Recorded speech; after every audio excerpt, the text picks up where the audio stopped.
মহিলা তৃণমূল কর্মীর বাড়ি ভাঙচুরের অভিযোগ। উত্তেজনা দুর্গাপুরের নিউ টাউনশিপ থানার অন্তর্গত মামরা বাজার সংলগ্ন দক্ষিণ পল্লীতে জয়তী রায় নামে ওই মহিলা তৃণমূল কর্মীর অভিযোগ, শুক্রবার বিকেলে জনা কয়েক দুষ্কৃতী তার বাড়ি এসে ভাঙচুর করে।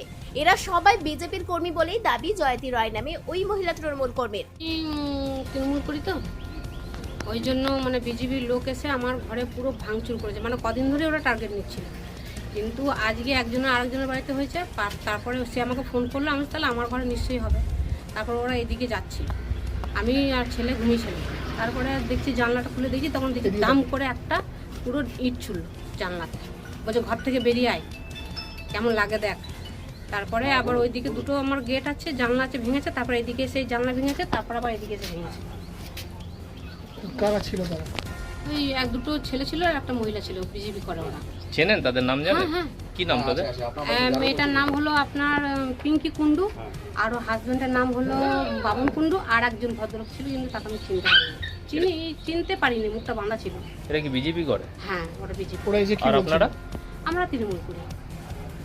এসে কিছু বলছিল ওরা? হ্যাঁ, বলছে বেরো ঘর থেকে, কেমন লাগে দেখ, আয় বেরিয়ে আয়। আমরা তো কোনোদিন কারোর ক্ষতি করিনি, আমরা যা করেছি পাড়ার লোকও জিজ্ঞাসা করতে পারেন, আমরা চুপচাপ পার্টি করি, আর কিচ্ছু না। আর মিটিং মিছিলে যেরকম ডাকতে হয় ডাকতো। যদিও অভিযোগ অস্বীকার করে বিজেপি নেতৃত্বের অভিযোগ, স্থানীয় জনতার রোষের শিকার ওই মহিলা তৃণমূল কর্মীর বাড়ি।